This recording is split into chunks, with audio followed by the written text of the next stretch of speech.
Welcome to the Pulse by GRESB, our interview series where we discuss important issues in sustainable real assets, from GRESB and ESG to the wider industry.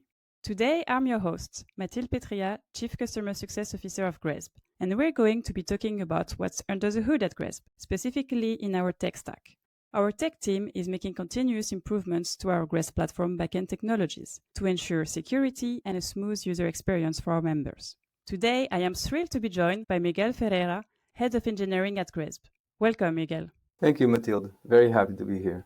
To start with, could you please tell us a bit more about your team and its role in the organization? Sure. The engineering team at GRESB is responsible for developing the entire GRESB application landscape. We're also responsible for all the cloud infrastructure and the operation of both applications and infrastructure.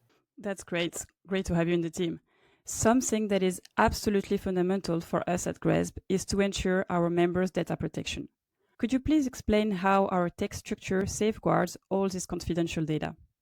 Yes, data protection is one of our main focuses, and it relies on two main pillars. One is access control, and the other one is encryption. Access control is both at the application level in the portal and on the underlying cloud infrastructure. On the portal, users are restricted on what they can see and do based on their role. And then there's a second layer of that in which users have to explicitly share their data with their business partners. At infrastructure, we also employ role-based access control, meaning that only the roles that absolutely need it will have access to the underlying IT infrastructure. And specifically for the production side of that infrastructure, there is an emergency break glass procedure that needs to be enabled before anyone can access any data. The aspect of encryption goes also in two directions. One is in transit, and the other one is at rest. All data in transit, meaning from the computer of the end users through our cloud network and into our databases, is fully encrypted.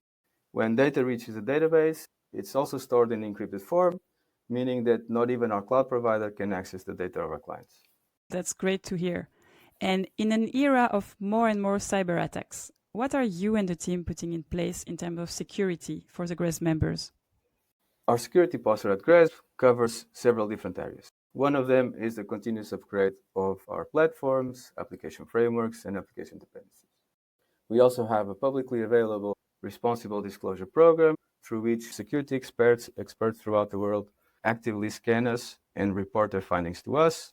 There's continuous monitoring of data breaches, which are leaked data on the internet, to figure out if our domains have been affected or even our customer domains have been affected, and alert us when data from our customers appears on these data sets. We rely on external security assessments done regularly by third parties and security trainings for everyone at GRESB. That's great to hear that all those measures are in place. So we can see that our customers' data is in really good hands here at GRESB. Moving on to our users' experience, could you give us examples of recent actions your team has taken on the back end to enable a smooth customer journey through the GRESB portal? Sure. One of the first things we had to do was to implement observability.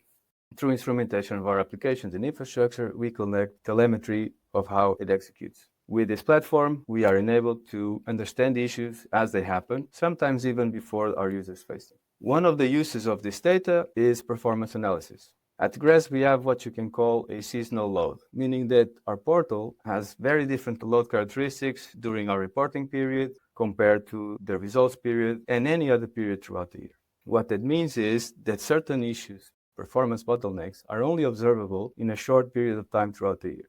To that end, what we did this year was to carve out engineering capacity to have people exclusively dedicated to monitoring the performance of our portal. By doing that, this year we have already been able to identify and fix several performance hotspots.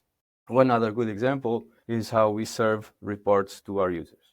In the past, we used to compute the reports on the fly. Whenever somebody accessed the report, we would get the raw data, perform many calculations, and then render this report to the user.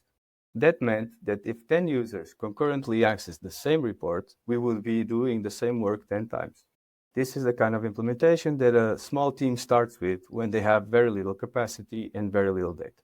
However, as the business grows, an implementation like this cannot scale. We face this, so we changed the way we serve our reports to our clients by pre-computing them, storing them in a way that we can serve 10, 1,000, or 1,000,000 much in the same way. Thank you, Miguel, for those examples. That's very useful, and also great to hear how you're scaling the operations and enabling a smoother experience through our portal that is used by many, many members. And also, I'm sure there is much more to come as we continue to grow our member base. Could you give us a teaser of what's in the pipeline for future tech developments that will make the life of our GRESB users easier? Yes, I'll be happy to. So as you know, our portal is a 10, 12-year-old application, and some of the decisions made back in the day for how assessments are built by us and taken by participants are not really helping us anymore. To that end, we are changing the central piece of how GRESB operates to modernize it and make it more flexible. We have to be able to provide a better user experience to our participants taking the assessments, but also improve how we can ingest data via our APIs. In addition, we want to make better use of the data we have so we can continue to improve our products as well as unlock completely new ways of delivering value to our clients. One of those ideas was how we create the assessments that users take.